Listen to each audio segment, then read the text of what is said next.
Co-language programming, chapter 9, unit 5.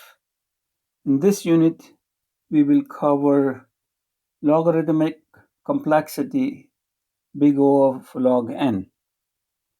So we'll go through the real life scenario that will explain us what the logarithmic time is. So here I have all friends. We are in the park, and I left a key on the grass, and all friends know who has my car key. Okay, so everyone knows except for me, but they will tell me only if I guessed the right name. So they're not ready to tell me who has my car key. So what do? So what I say that, okay, I will divide these friends into two groups, okay, and make half group on one side and the other half on the other side, and ask the question, is my key on the left side of the group or the right side of the group? Okay, so that would be the approach. And then I take that group and divide again. So I will be keep dividing, of the each time, and then find out if it is on the right side of the friends or on the left side of the friends. So eventually, I will be reducing the group size into very, very, very, very small and find out where my car key is. So the worst case for this kind of a scenario is that I will have to ask log n questions. Okay, so log n basically means time goes up linearly. So as because it is a time consuming to ask the question and making the group in a two halves and so forth. So while the n goes up exponentially, so the time goes up linearly while the n goes up exponentially.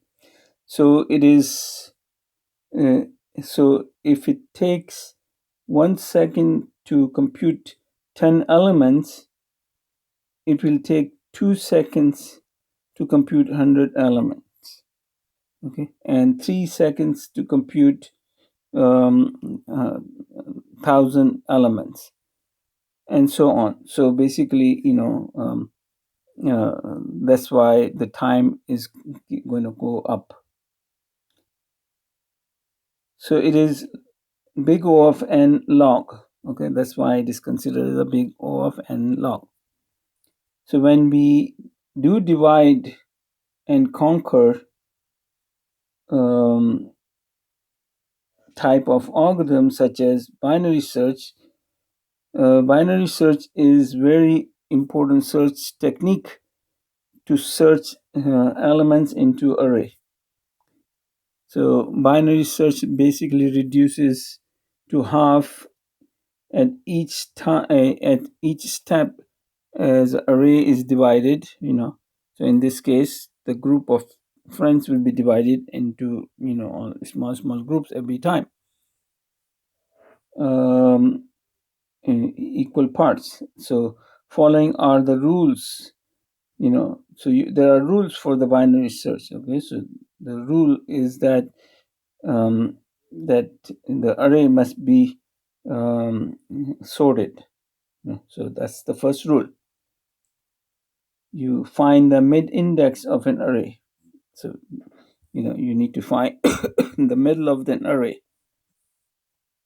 If middle element is greater than the element to be searched, then search the element in left portion of the array. The start index would be mid minus 1. Okay, that would be the, so you give a start index as well. You will see it in the code in a second. If middle element is less than the element to be searched, then search the element in the right portion of the array. So that would be the end index, which is the middle mid plus one. So very first thing is to find the mid index, and then you use that to go either right or the left. So let's see how binary search is done in example 9-4. Um,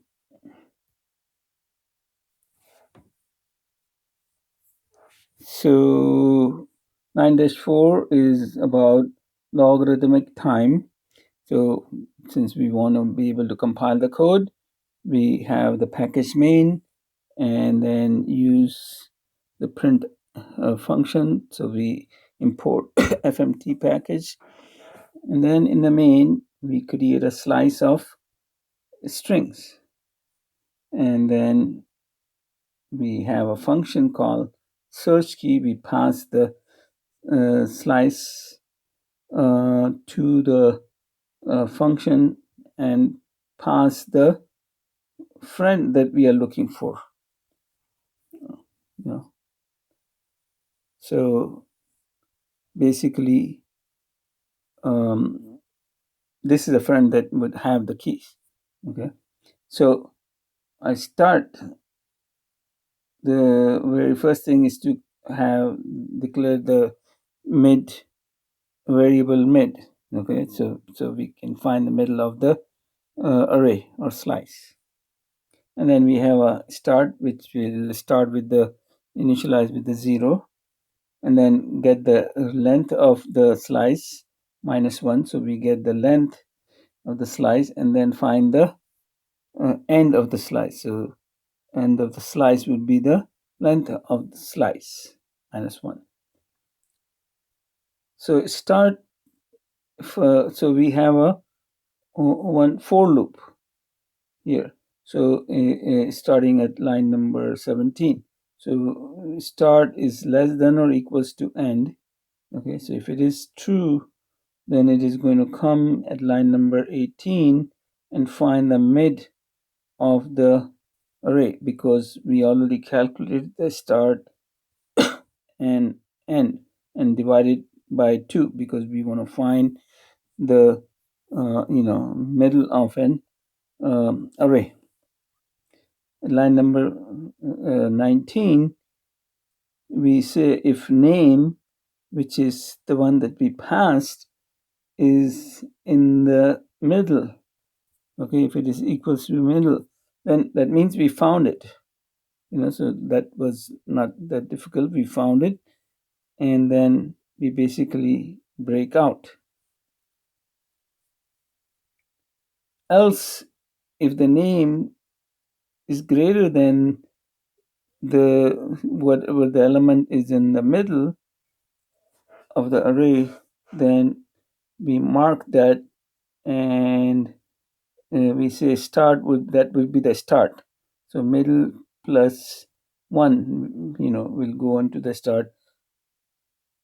If this is not true, then it will come to this. If else is less than the name, then then or the name that we passed is less than the middle of the array, then we assign the end to the one, subtract 1 from it.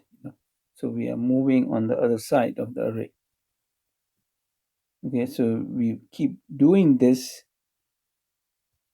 until we find what we are looking for it. Okay, so we basically breaking this big array into each half. This is one half, and then once we know is either on the this is left side or right side, then we break this one and then so forth. So we are just keep breaking it.